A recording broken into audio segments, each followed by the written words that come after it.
Welcome to Why Walking Matters, the Science Explained. I'm Tatiana, your host. This week, we're talking about something that can quite literally stop you in your tracks: foot care. Your feet take thousands of steps a day. Every step absorbs impact, transfers force, and supports your entire body. And yet, most people ignore their feet until something hurts. In fact, according to the American Podiatric Medical Association, foot pain is a major reason people limit or stop physical activity. Let's get right into it. From Florida Foot and Ankle Associates, the domino effect of foot pain. When foot pain strikes, it disrupts the delicate balance. Common issues like plantar fasciitis, bunions, hammer toes, and arthritis can cause discomfort and limit mobility. This can lead to a domino effect impacting other parts of the body. Altered gait. Pain can cause us to walk differently, putting undue stress on the knees, hips, and lower back. This can lead to further pain and misalignment in these joints. Reduced activity levels. Foot pain often discourages physical activity, which can negatively impact cardiovascular health, weight management, and bone density. Impact on well being. Chronic pain can be frustrating and lead to anxiety and depression. And beyond mobility, foot health and overall well being. The impact of foot problems extends far beyond physical limitations. Here's how foot health is linked to other aspects of well being. Diabetes. People with diabetes are at a higher risk for foot complications due to nerve damage and poor circulation. Foot ulcers, a common complication, can lead to serious infections and even amputation if left untreated. Arthritis. Foot arthritis can be debilitating, making it difficult to walk and perform daily activities. In severe cases, it can significantly limit a person's independence and overall quality of life. Strategies for optimal foot health. Fortunately, there are many steps you can take to keep your feet healthy and prevent problems. Proper footwear. Choose shoes that fit well, offer good support, and are appropriate for your activity level. This means having different shoes for different purposes. For example, athletic shoes designed for running or high impact activities will provide the necessary cushioning and stability you wouldn't find in a casual sandal. Similarly, work shoes should prioritize support and comfort throughout the day, while dress shoes can be more elegant but should still provide enough support to avoid foot strain. Maintain a healthy weight. Excess weight puts extra stress on your feet. Every pound you gain adds 4 times the pressure on your feet.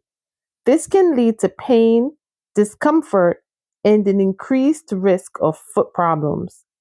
Foot care routine. Wash your feet daily with warm water and mild soap.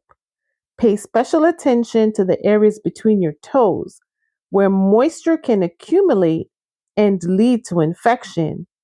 Dry your feet thoroughly, especially between the toes, to prevent fungus from growing. Moisturize your feet with lotion to keep the skin hydrated and prevent cracks. Regular exercise.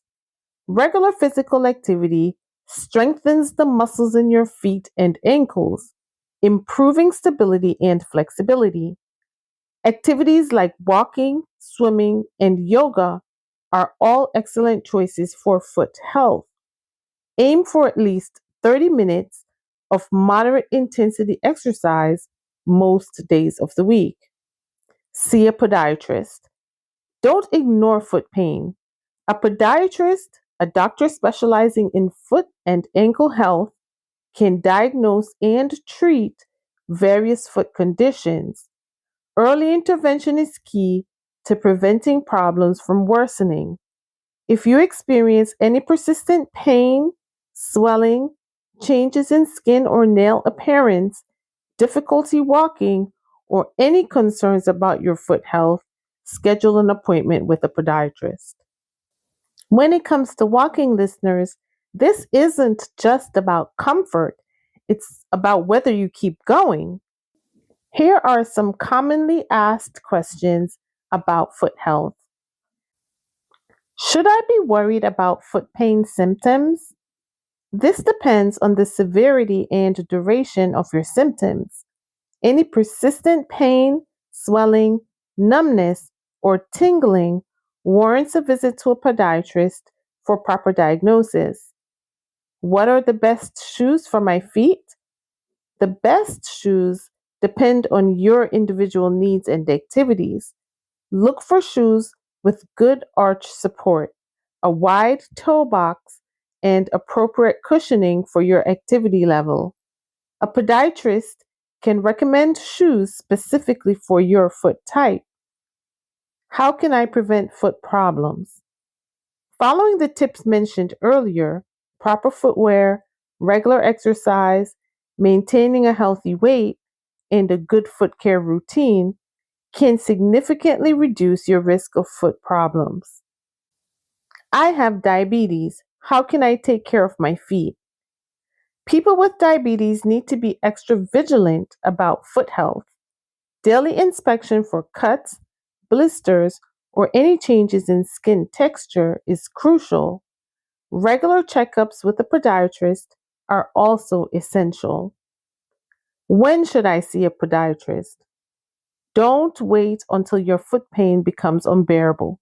See a podiatrist if you experience any persistent pain, swelling, changes in skin or nail appearance, difficulty walking, or concerns about diabetic foot care. Here are some additional tips to help you identify potential foot problems early on. Pay attention to pain. Any persistent pain, swelling, numbness, or tingling in your feet or ankles warrants a visit to a podiatrist. Inspect your feet regularly. Look for cuts, blistered, discolored nails, or any changes in skin texture. Observe your gait. Do you walk with a limp or favor one foot over the other? This could indicate an underlying issue. By prioritizing foot health, you're investing in your overall well being and mobility. Taking care of your feet doesn't require drastic changes. Small steps like proper footwear, regular exercise, and early intervention can make a big difference. Remember, healthy feet are the foundation for a healthy, active, and independent life. So give your feet the attention they deserve. What are the most common walking foot problems? Number one, blisters. Blisters are caused by friction, moisture, and poorly fitting shoes. From Kalamazoo Foot and Ankle Specialist, how blisters form. Runners know that friction is one of the main causes of blisters, but there is more to it. The two biggest culprits to blister formation are ill-fitting shoes and poor moisture control. Shoes that are too big allow excessive movement for your feet, causing undue friction and irritation. On the other hand, shoes that are too tight will not only rub against your skin, but also leave your feet gasping for fresh air and drowning in sweat. Not a pretty mental picture, huh? Your skin reacts to friction, by producing a bubble of fluid in the form of a blister. In the case of too much moisture, sweat can clog up your pores, resulting in the same skin reaction. While these are the most common causes, blisters can also form from frostbite, fungal and bacterial infections, allergic reactions, and other conditions. Now that you know the causes, you have the first weapon in preventing their formation. While you may not be able to make yourself completely immune, there are a few ways to minimize friction and moisture to keep your feet as healthy as possible. Proper fitting shoes should be your first go to solution. Just like Goldilocks, your shoes need to be just right, not too big or too small. Shoes with adequate ventilation will give you the biggest advantage in preventing blisters. Beyond shoes, foot powder and sweat wicking socks are a great way to control moisture in your shoes. If friction is still an issue, two pairs of socks can help provide an extra cushion as long as they don't make your feet too hot. Foot powder is also great in preventing fungal issues. If you're anticipating blisters, such as before a long run, or if you can feel hot spots starting to form, preemptively applying bandages or moleskin to your feet can help you stay ahead of the game. If blisters still form, despite your best efforts, all is not lost. There are plenty of ways to minimize the impact it has on your feet so you can carry on with your day. When a blister forms, try not to pop or drain it. Popping a blister essentially creates an open wound that can get infected if not kept clean. Sometimes, though, a blister pops on accident. If that does happen, make sure to keep the wound as clean and well ventilated as possible. Moleskin, yep, the exact same kind you used to prevent blisters, is great for protecting blisters as well. Cut the material into a donut-like shape so that the blister fits inside the donut hole. If the blister protrudes extra high, you can add several layers of moleskin. The goal is to surround the blister so there is less direct pressure on it as you walk. Just be sure not to cover the blister itself because the adhesive could cause it to tear. If you're consistently dealing with blisters, see a podiatrist. Number 2, heel pain. Heel pain is often linked to plantar fasciitis. Symptoms include sharp heel pain, which are worse in the morning. From mayoclinic.org, plantar fasciitis is one of the most common causes of heel pain. It involves inflammation of a thick band of tissue that runs across the bottom of each foot and connects the heel bone to the toes, known as the plantar fascia.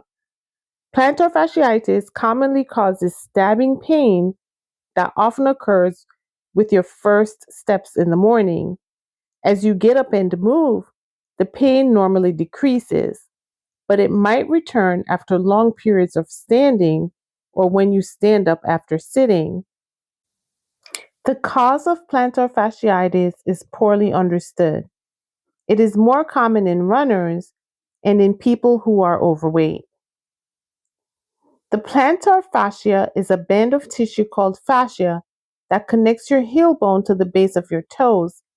It supports the arch of the foot and absorbs shock when walking.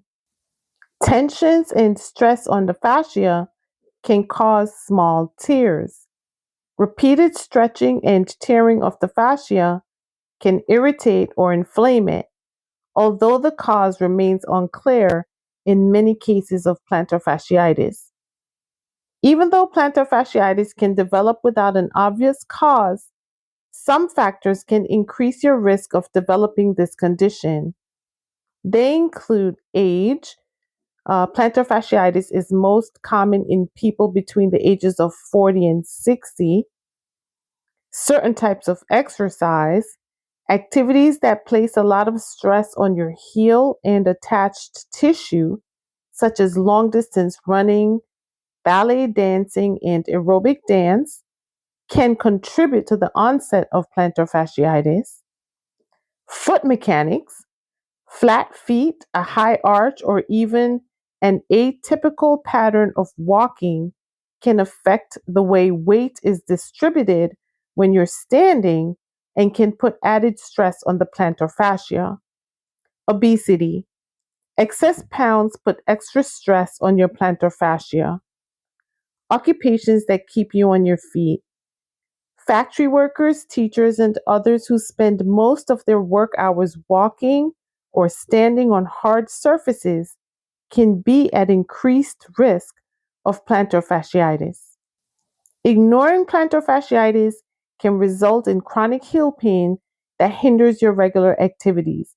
You're likely to change your walk to try to avoid plantar fasciitis pain, which might lead to foot, knee, hip, or back problems. Number 3, foot fatigue. Common causes include lack of support and a sudden increase in walking. From Florida Foot and Ankle Center, foot fatigue is a common condition characterized by a feeling of tiredness, soreness, or aching in the feet. It often results from prolonged standing, walking, or engaging in activities that put excessive strain on the feet. This fatigue can be exacerbated by factors such as wearing improper footwear, which fails to provide adequate support and cushioning. Additionally, foot pain may happen from biomechanical issues, such as flat feet or high arches, that alter the foot's natural alignment and distribution of pressure. Excess weight can also contribute to foot fatigue due to the increased load on the foot structures. Occupations that require extended periods of standing or walking, such as in retail, healthcare, or hospitality industries, often report higher incidences of foot fatigue. Additionally, athletes and individuals who engage in regular physical activity may experience this condition due to repetitive stress on the feet. Managing foot fatigue involves wearing proper footwear, getting adequate rest, and performing specific foot exercises. In some cases, the use of orthotic devices may help to improve foot alignment and function. If you're suffering from any kind of foot pain, it is suggested that you make an appointment with a podiatrist for a proper diagnosis and treatment. Number 4, toenail pain, usually caused from tight shoes or repeated pressure. From foot and ankle specialists, thewoodlands.com. Toenail pain is most often linked to ingrown nails, but many patients experience discomfort even when the nail edge looks completely normal. If the side of your toenail hurts, but it's not ingrown, the cause may come from inflammation, pressure, fungus, skin irritation, or issues beneath the nail. Understanding these possibilities helps you find the right treatment and prevent the problem from worsening. Even when the nail isn't ingrown, the nail bed, surrounding skin, or tissues beneath the nail can become irritated. This can make the toenail hurt when pressed, especially in shoes or during walking. Pressure-related nail pain often comes from inflammation, infection, trauma, or changes in the nail's structure. In many cases, the toenail hurts when pressed but is not ingrown because the source of the pain is not the nail edge itself, but the sensitive tissues beneath or around it. Identifying what's causing the irritation is the first step toward proper treatment. Here are the most frequent reasons the side of the toenail hurts even when it's not ingrown. 1. Trauma or repetitive pressure. Stubbed toes, dropped objects, tight shoes, or long distance walking can inflame the nail bed. This is a common reason the side of the toe hurts, not ingrown, and why pressing on the nail triggers pain. 2. Toenail fungus. Fungal infections can develop beneath the nail, causing thickening or separation from the nail bed. This often makes the toenail hurt when pressed, even before you notice discoloration. 3. Infection around the nail. Paronychia is a bacterial or yeast infection of the skin beside the nail. It causes redness, swelling, and tenderness, and can make the side of the toenail hurt, not ingrown. Psoriasis, eczema, and skin conditions. 4. Nail psoriasis or eczema affects the nail matrix and surrounding tissue. Pitting, ridging, stiffness, and inflammation can all make the toenail sensitive to pressure. 5. Bone spur beneath the nail. A benign bone growth under the nail can push upward, causing sharp pain with pressure. This condition always requires podiatric evaluation. 6. Nails thickened from aging, earlier trauma, or fungus may create intense pressure on the nail bed. This can cause pain during walking or when pressing on the nail. 7. When the nail lifts from the nail bed, sensitivity develops as air, moisture, or debris enter the space beneath the nail. 8. Neuropathy, nerve irritation, or nerve compression can cause burning, tingling, or sharp nail pain, even when the nail itself looks normal. How to tell it's not an ingrown nail? While ingrown nails cause sharp pain along the nail border, non-ingrown nail pain behaves differently. The pain usually occurs on the top or center of the nail, appears when pressing down, is not caused by a nail edge digging into the skin, does not cause the skin to fold over the nail, and persists even without trimming or cutting the nail. That was a lot, listeners. But before we wrap up, let's talk about shoes. Your shoes are everything. If there's one thing to get right, it's this. According to the Mayo Clinic, proper footwear helps prevent injury and supports safe exercise.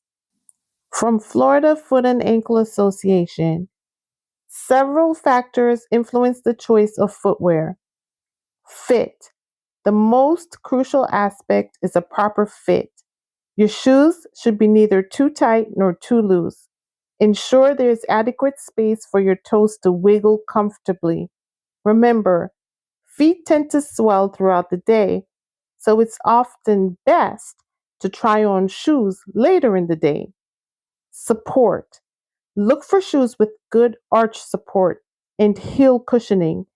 This helps absorb shock and reduce foot fatigue. Proper arch support helps maintain the natural alignment of your foot. Cushioning. Cushioned soles provide comfort and protection from impact. The right amount of cushioning depends on your weight, activity level, and foot type. Stability. Proper stability prevents ankle rolls and reduces the risk of injuries. A stable shoe helps to control the movement of your foot, especially important for those with pronation or supination issues. Activity. Different activities require different types of shoes. Running shoes, for example, differ from walking shoes or work boots. Consider the specific demands of your activity when choosing footwear. Material. The material of your shoes can affect comfort, breathability, and durability. Leather is a popular choice for its breathability and durability, while synthetic materials offer a variety of options and price points. Foot type. People have different foot types: normal, flat, or high arches. Choosing shoes that accommodate your foot type is essential for comfort and support. Many people make footwear mistakes without realizing the consequences. Wearing worn out shoes, neglecting to replace shoes regularly, and choosing fashion over function are common errors. It's essential to prioritize foot health over style. Wearing worn out shoes. Continuing to wear shoes with worn out soles or damaged support can lead to poor alignment, discomfort, and increased risk of injuries. Neglecting to replace shoes regularly. Shoes break down over time, even if they look fine. Replacing them regularly ensures proper support and cushioning. Stylish shoes might look great, but if they lack support or fit poorly, they can cause foot problems. Disregarding foot pain can lead to more serious issues. If you experience persistent discomfort, consult a foot specialist. Wearing improper socks. Cotton socks can trap moisture, leading to blisters and fungal infections. Opt for moisture wicking fabrics.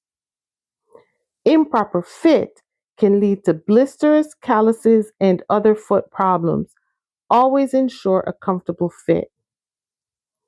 Different activities require different types of shoes. Wearing the wrong shoes can increase your risk of injury. Remember, your feet carry you through life.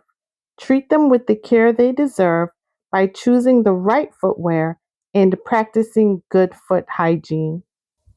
There's a lot more to unpack there, listeners. So remember, the links to all sources used in all our episodes can be found in the podcast description or show notes. I encourage you to check out these websites. There's a ton of information, even if you aren't experiencing foot pain. Because, listeners, comfort drives consistency. If walking feels good, you'll do it more and you'll stick with it. If it hurts, you'll stop. But you don't need perfect shoes or expensive gear. You just need to remove the friction, literally. When walking feels good, you'll keep going. And when you keep going, change happens. I know today was a bit of a pivot from our usual conversation, listeners, but foot problems are a major barrier to physical activity. So, hopefully, with the lessons learned today and the sources shared so that you can do your own research, we can remove reasons for not sticking with walking. Small issues become reasons to stop, and suddenly the habit you were building is gone. If walking is going to be your long term routine, it has to feel good. And the good news is that most foot issues are preventable. Once again, it's been my pleasure to learn with you today. Until next time, happy walking. And remember, be kind, share with a friend.